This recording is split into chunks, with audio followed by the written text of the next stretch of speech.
Hey everyone, welcome to the Zeitgeist. I'm your host, Jane Roper. So happy to have you here with us on A Mighty Blaze. On the Zeitgeist, I broadcast the first and third Thursdays of the month at 4 p.m. And I talk with authors whose books touch on topics like race, gender, class, politics, culture, health, and all kinds of other super meaty conversation-worthy stuff. Please follow A Mighty Blaze on Facebook, Twitter, Instagram, etc. To stay up to date on this show and all of our other broadcast author interviews. You can also sign up for our newsletter at amightyblaze.com to get the scoop every week on who we're going to be interviewing. We have authors of all kinds, books of all kinds, a little something for everyone. So welcome. Today, my guest is Maggie Smith. She is the author of Truth and Other Lies, which is her debut novel. Maggie is a monthly blogger for Rocky Mountain Fiction Writers and a board member of the Chicago Writers Association, serving as managing editor of their online literary publication, The Right City magazine. She is also the host of the popular podcast Hear Us Roar, where she interviews debut novelists from the Women's Fiction Writers Association. Before she began writing full-time, Maggie had a short career as a psychologist and a much longer one as the founder and CEO of a national art consulting company. She currently makes her home in Milwaukee and with her husband Scott and her aging but adorable dog Colt. In Truth and Other Lies, a successful journalist with a dark secret mentors an ambitious young reporter. Kirkus calls the book brisk and engrossing and an engaging and topical tale of politics and journalistic ethics with a feminist slant. USA Today bestselling author Anne Garvin says, keenly observed, tense, and smart. Smith unravels the complexity of being a journalist in a time where loyalty, motherhood, and the medium itself are in a constant state of flux. And there are plenty of other great reviews as well. Welcome, Maggie. It is so nice to have you here with us today on A Mighty Blaze. Thank you for having me. It's great to be here. St. Patrick's Day. Yes, right. St. Patrick's Day. We both got our green. You've got so this is great. Yep. And you've got some festive bling happening. It's all good. Yep. I should have gotten some bling or like my little leprechaun hat or something. So, all right. Hi, Anissa. Hi, Bojana. Others who are joining us in the audience, please give us your questions in the chat if you want. We'll try to get to them. So Maggie, for starters, tell us a bit about your book. Tell us about Truth and Other Lies. Well, you did a good job of the little blurb you gave at the beginning. It is Megan Barnes's story. She's a 25-year-old investigative reporter. It's told in only her point of view, which people have pointed out to me. That means the other two major characters, her mother and her mentor, are seen through her eyes. So we don't necessarily get a clear picture of them. As the story goes on, we see them interacting a lot more and we get more of a sense of their character. But it is, at its heart, kind of dealing with the question of when you are in your mid-20s and you don't necessarily have a real close relationship with your mother as a role model, where do you go looking for another role model? And are you kind of susceptible to falling for fame and a person that seems like they agree with you in a lot of ways? And maybe fall a little bit too fast for that role model. And at the same time, maybe not know your mother as well as you think you do. So some people have called it at its heart kind of a mother and daughter love story. Because I think by the end, there is that aspect to it. Right. Yeah. So Megan and her mother, Helen, are quite different. In the beginning of the book, we see Megan coming home, moving back in with her mom, and Megan tends to be politically liberal. Her mother is a bit more conservative. Her mother is pro-life, and Megan is pro-choice. So they have that difference between them. And Megan finds out that her mother is about to run for office. So was it? She compares this to her mother telling her she's going to be a ballerina. She's like, what? Right. Yeah. Exactly. Her mother has not been a politician. She's never run for political office in her life. And now she's running for Congress. So Right. Yeah, exactly. And so, and Megan's trying to start her own career, right? in journalism, and then she meets someone that she's been in. I love the situation. Tell us the situation, and this is not spoiler, but how she meets Jocelyn, because I love this little plot point of how she meets. Well, the third spoke in this wheel is Jocelyn Jones, and I tell people, think of her kind of like Diane Sawyer. I mean, she's Diane Sawyer famous, and she's been on television and been a broadcaster for a very long time. And Megan and her best friend simply go to Northwestern University, which actually is an alma mater of mine. I went there for a couple of years in the School of Journalism, which is where Megan went. And they're going to check the jobs board because she can't get on the jobs board. The computer isn't going through. So they go to campus to do that. And there's a rally going on at which Jocelyn Jones is speaking. So they're listening to the speech, and a neo-Nazi group of people are kind of catcalling Jocelyn, and one throws a water balloon at her. And then he's very close to where Megan is standing, and she sees he has another one. And so she basically puts him down. She's got some judo skills. And she clocks the guy. She clocks the guy. She gets a little beat up herself with him and another person that joins in. So it's kind of a fracas. And I think, her inner thought is, I report the news. I don't want to be the news. So she doesn't really want to, draw attention to herself. And afterwards, after she's gone to the EMTs and kind of got her second wind, Jocelyn shows up and thanks her for what she did. And so it's kind of a meet cute between the mentor and the mentee in that way. And Jocelyn says, thank you for what you did. I'll remember you. I'll get back in touch. And Megan is like, no, I mean, let's be friends. She doesn't want to let her get away. Right. Because she's looking for a journalism job, and she figures, Jocelyn knows everybody in Chicago. She can put in a good word for her. Right. So that's how they meet. Right. Yes, it's a great meet story, and then they reconnect, and she ends up becoming something of a mentor to her. These three women are so very different, right? I'm curious to know, did you have, and now Megan is obviously your point of view character, but I heard you say that, I think in another interview, that initially you had each of the women had different parts of the narrative, right? So you were switching points of view, is that right? I was, and I wrote this whole entire novel as a totally different plot. I had those three roles, I guess you would say, the young woman, her mother, and her mentor. And kind of wanted to play with those, although in earlier versions, the mother and the mentor did meet. In this book, they really never meet. It seems like they do, but it's all filtered through Megan. Right. But yeah, in an earlier version, Jocelyn was actually the birth mother of the person that is Helen in this. So it was an adoption story. It was I don't know, I'm adopted. I gave my baby up when I was a teenager kind of story. And so it really had nothing to do with this plot, but it did have those three kind of roles intersecting. So how did that evolution happen? I mean, as a writer, I could certainly relate. You write a whole book and then you. Yeah, right. I mean, sometimes you don't know where your book is headed until you're halfway through or even done with it. So I'm curious to know how did things change? What made you realize, oh, okay, this isn't quite right. I'm going to go in a different direction. Well, I sent it out for a paid developmental edit. I hired an editor. And she said, you get one coincidence per book, and it can't be a real big one. Authors or readers will say, that would never happen. And she thought it wasn't the coincidence of Jocelyn being her mother, but Megan going to work for her own grandmother was a coincidence.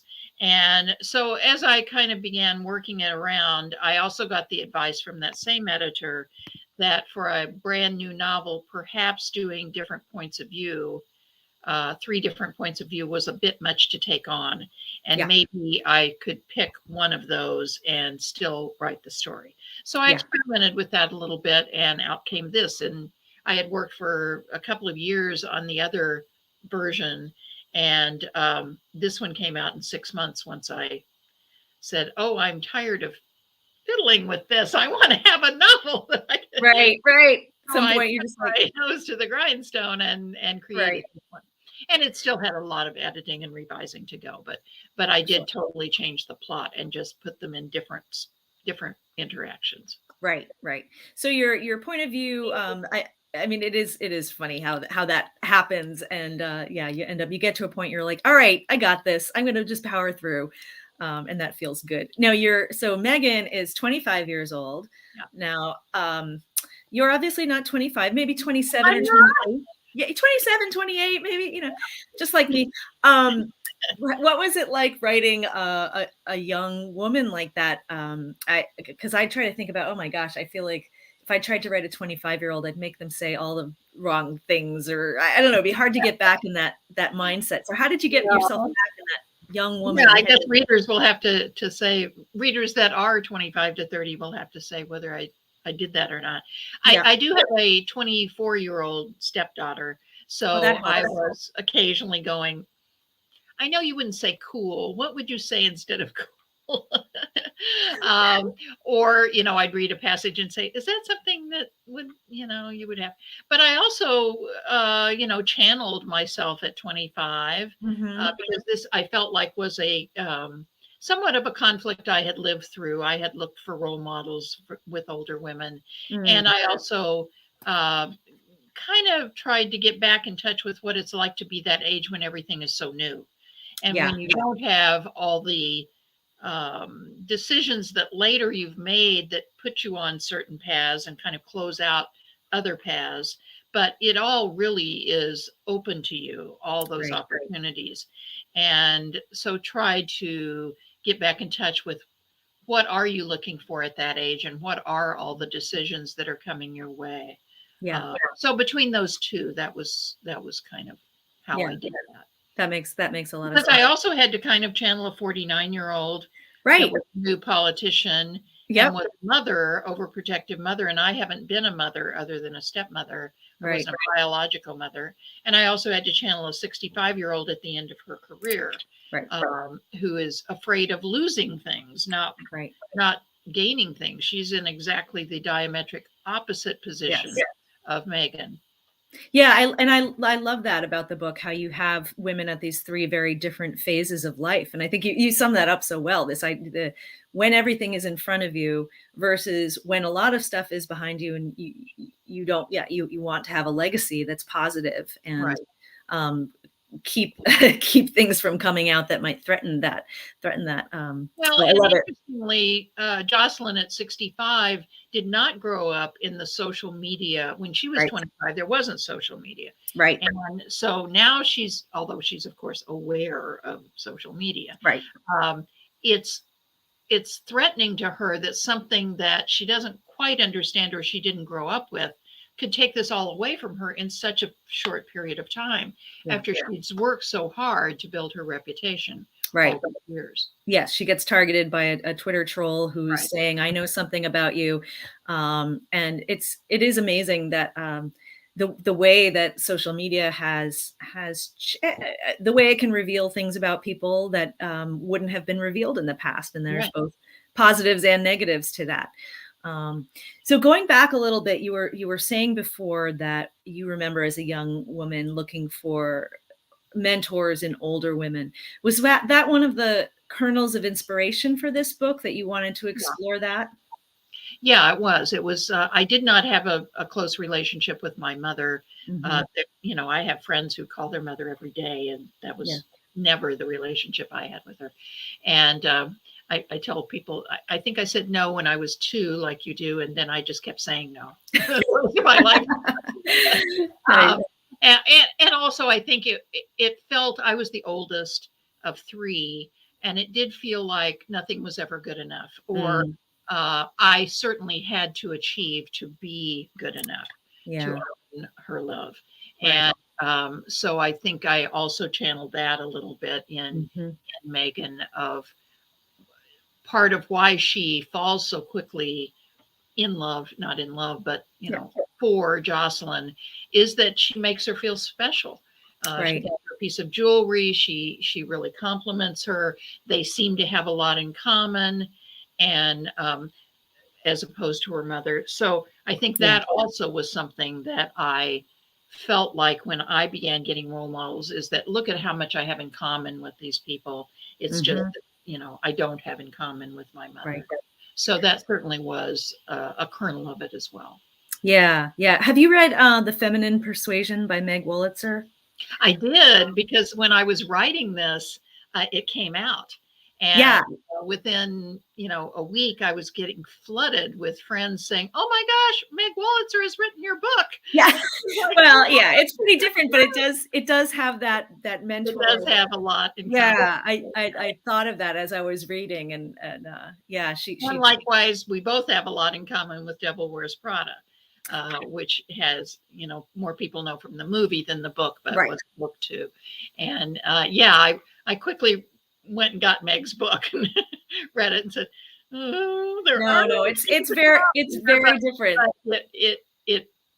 It was, there are no new stories. Of course, yeah. When you're a mother and daughter story, okay. Yeah, no. And I was just thinking of it because I think it's great territory to these, mentorships and relationships between younger and older women. And I'm glad to see it being explored more in literature, because I think it's something that a lot of us experience. And I think it's, I think it's fraught in a way too, when you look at those generational differences, when you have a generation who felt like, we were the forefront of this and we were fighting for these kinds of opportunities and rights, and how that the attitudes are different generation to generation in terms of who is owed what, or how difficult something should be, or, whether you should have to tough it out and pay your dues, or if the way should be paved to be easy for you. So I thought, you did a great job of exploring some of that. In many ways, the baby boomer generation, which is where Jocelyn falls, what has a lot in common with the millennials in terms of social issues. They were very much in the forefront of the civil rights movement and the Equal Rights Amendment, and felt like, we're going to change the world. And that is very much also what many millennials are true. Positioning themselves after. So the two generations have that in common. Yes. Just that I think the baby boomers got older and started working at Wall Street and got some money and had kids. Right. Yeah, it changes things. It didn't change the world after all. Right. And then you've got slacker Gen X in between, like me and Helen, just watching the millennials and the boomers beat each other up. All right. Now I have a question here from my friend Bojana, and this is something I wanted to ask about too. She says, "I adore the title, a book in itself. Was it your idea? How did you come up with it?" And I know from peeking at your Instagram that there are other options too. So can you tell us about the title? Yeah. Well, when it was the adoption story, it was Lost and Found. Oh, okay. Right. I really liked that title, but it didn't fit this as much.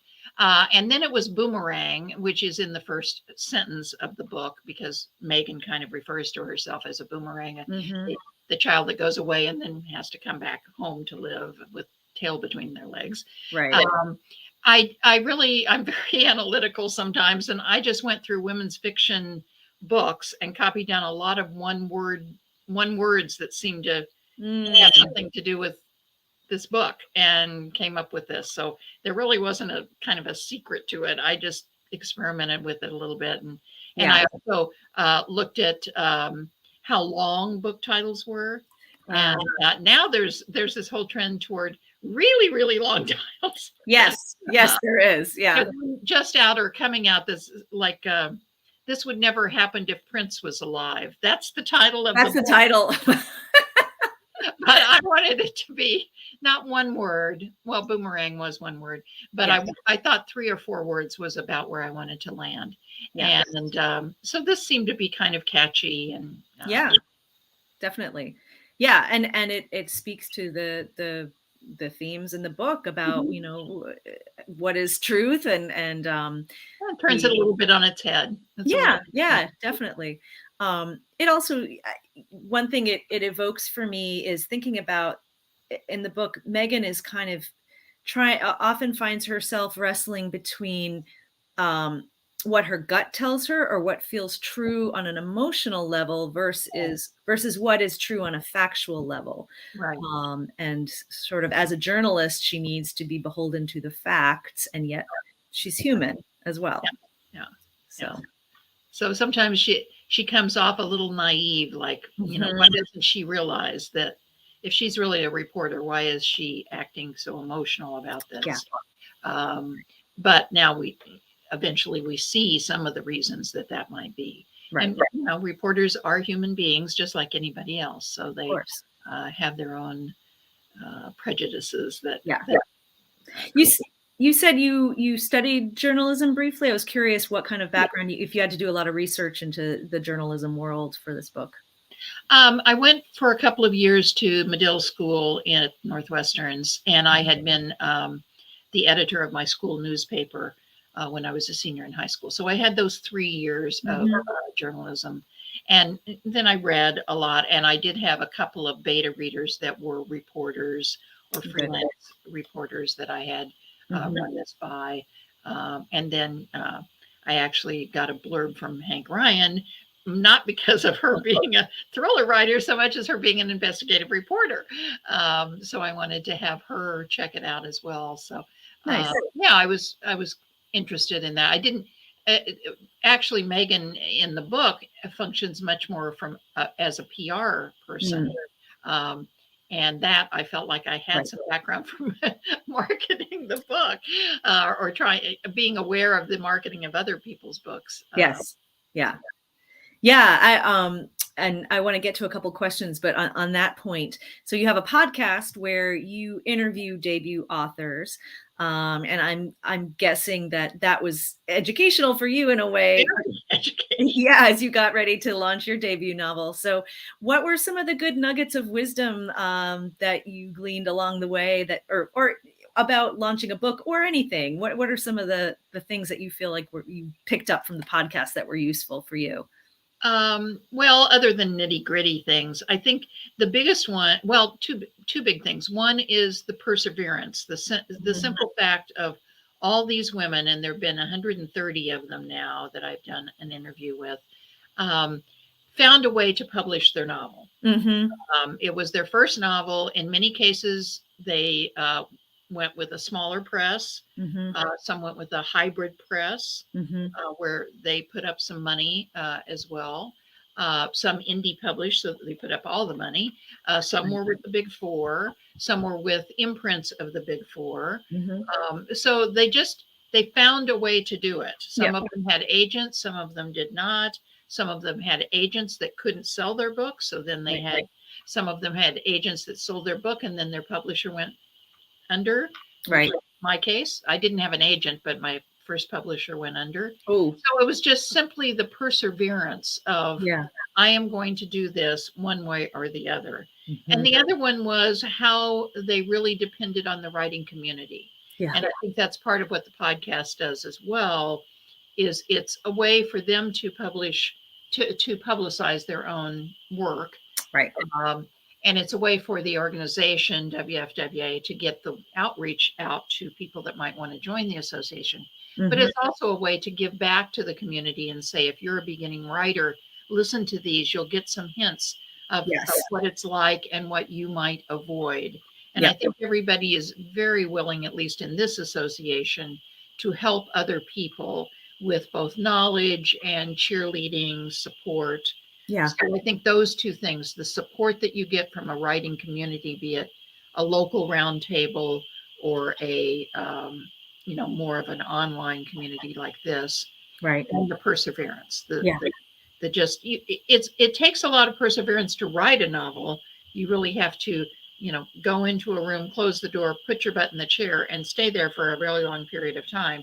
But then also it takes that to get it published. Absolutely. Yeah, absolutely. That's great. That's good reminders. Okay, so I want to throw up a question here from Anissa. Do you lead your characters or do they lead you? Is it different at different points in the writing process? Well, I am more of a plotter than a pantser. And that, if you're not familiar with those terms, a plotter is someone who kind of plans it out ahead of time. And a pantser sits down and says, well, let's just see what happens today. And I'm not, let's just see what happens today. I'm more of I want to, and you can see, because I don't want to write another whole novel and then have to throw it away. Right. Start over. So I am much more kind of knowing where I'm going, but I'm open to feedback and beta readers and editors. Mm-hmm. And I'll give the example of Helen, because I think she was a character that when I was first writing, I was less in touch with her. She wasn't being quite the major character. I was much more interested in Jocelyn. I thought she was a fascinating character. And then I was interested in Megan, and I was kind of writing Helen as, you know, the third leg on the stool, but not as much in sync with her. Yeah. And the editor that I worked with at the publisher was much more saying, you have to go deeper. There's something else going on with her. You need to keep asking, why is she like this? Yeah, she's overprotective. Why is she overprotective? There has to be some reason behind that. Yeah. Explore when it happened to her before we see her on the page. Yeah. And so I was much more reluctant and kind of dragged into exploring her than I was the other characters. And yeah, I'm open to digging deeper, but I also want to have a structure to work with. Sure. Yeah, absolutely. Related question, not really related, but sort of related. How do you name your characters? This is a great question. I can ask this too. Well, that was interesting, because when in the book I wrote before, Jocelyn Jones was, I just love, it just trips off the tongue. Alliteration. Yeah. It just, gotta love alliteration. So that was her name. But in the other book, the mother was named Anna and the daughter was named Lily. And so when I wrote the different plot, I purposely changed their names because I didn't want to have in my mind those characters that had those other names. I thought that would be, they were really different characters because of the plot. So I thought it would be, in my own mind, I would probably be going back to those same characters instead. I don't know. I look up at my bookshelves and I see who wrote things and I get names from there. Sometimes I do it because of their cultural background. Sometimes I don't think I named anybody names that were really anybody I know. Yeah. I purposely don't have them start with, I make an alphabetical list, and as I name characters, I fill in the alphabet, because I was told years ago, it's too confusing if you have two characters whose names are very similar. Yes. And I have found that as a reader too. Oh, absolutely. So I purposely mark off the alphabet as I use both first or last names for people, unless they're very, very minor characters. I love naming. I find it so much fun to like land on that perfect name but I know what you mean also about if you change a character, you want to change their name, because they do kind of get stuck in your brain. And I did go back to the years that these people were born. Yes, that makes sense. What the popular names for, I remember doing that for Megan. Yeah. And going back to when she was born and what were popular names for girls. Right. That's smart. Yep. All right. So somebody asked, and I'm not sure where the comment went, but someone asked how you celebrated your pub day. And I'm curious that question, but also what's it been like in general launching the book? Have you been having fun? What's it been like? I've been having great fun. Yeah. I purposely knew that this would be my debut, and debuts always get lots more attention than your second and third book, unfortunately. Yeah. So I did hire a publicist to help me with the marketing. I did a lot of it myself, but they were certainly a big help in getting on podcasts and national media. Right. How I celebrated was I had a launch party at a comedy club. I have a friend who it's called Comedy Sports, so it's really more of a improv audience participation place. And I have a friend who happens to own one of these. And so she, we decided to have it there instead of at a bookstore.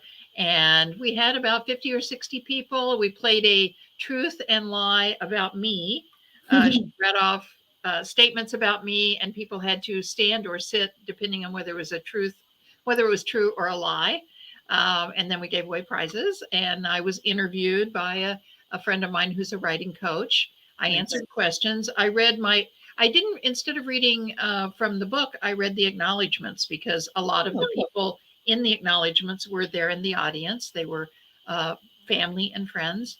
So I read that. And we had a signature cocktail that someone created for me. So we served that. So it was great fun, and we sold books. Right. Well, there you go. Yes, that's important too. Signature cocktail, selling books. Those are two key ingredients of any good lunch. Have the cocktail first, and then they bought more books. Right. Right. Yes, definitely. For sure. Oh, what was in the cocktail? Yeah. What was the? It was Prosecco, vodka, and strawberries. Oh. The person read the book and pulled out different things. She said there was a lot of wine drinking, but couldn't really make a cocktail out of that. So she pulled some things where they were drinking in the book, and there was some mention of strawberries a couple of times. So we kind of put that together into the signature cocktail. It's called Truth and Other Lies. Yeah, of course. Yes. We have we have a one of the volunteers here at A Mighty Blaze is an excellent signature cocktail maker. So several of us hosts who have had books acquired have celebrated with themed cocktails, including. Yeah, it's kind of fun. Yeah, both yours truly and our behind the scenes producer here. So yes, gotta love the signature cocktail.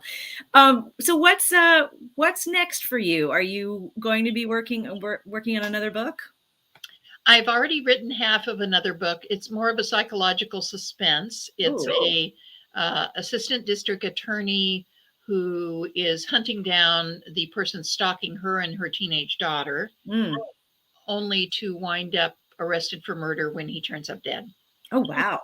Ooh, that sounds great. And that's just the first twist. There's more to come. Excellent. And I'm also thinking of writing a sequel of this book that would involve Helen, the person who turned into being my favorite, or the more nuanced of the three characters. I think I can see a place for her in a sequel where Megan would be, a secondary character that, of course, it's her daughter and she might come into it, but she would not be the central person in the novel. That's great. That sounds really good. Both of those. Both of those sound fantastic. Have you found getting back into the swing of writing when you started a new book? Was that difficult? Yeah, I wrote the district attorney one during NaNoWriMo in not this last year, which would have been 2021, but 2020. So I wasn't yet into the marketing. I tried to do Nano this year because I had written half. So I thought, well, I'll write the next half in 2021. But I was thick in the marketing of Truth and Other Lies. And I was continually pulled away. So I think I got 5,000 or 6,000 words, and that was it. Yeah. So now I'm signing up for a writing roundtable, which I had dropped out of locally, that I had dropped out of for a year or so. So I need to get back into that. Yeah, I'm looking at my schedule and there's no podcasts and there's no interviews. And it's like, I have to write another book. Right. There you go. You have no excuse now. Well, wonderful. Real life. I mean, I do have a life, so sure, there's that too. That little thing called life, that we all have to deal with as well. So everyone, I think we've put up. Oh yes, congrats! Never too soon to start a new project. Agreed. It just can. Yeah. We put a link in the chat, I think, of places to buy your book. We on Bookshop. I should have asked before. Do you also have a local favorite bookstore in Milwaukee or Chicago where you want to send folks? No, I think, bookstore.org is good because then they can buy it wherever they want to support in their local communities is fine. Awesome. Yes. So thank you so much for being here with us. Everybody get your hands on Truth and Other Lies to learn more about Maggie and the book and the podcast and read her blog. And there's lots of good stuff at your website. It's a nice, robust website. So that link is up there. And thank you so much for being with us today. And we'll be eager to hear about your new book when it comes out. Well, thank you very much for having me. All right. Happy St. Patty's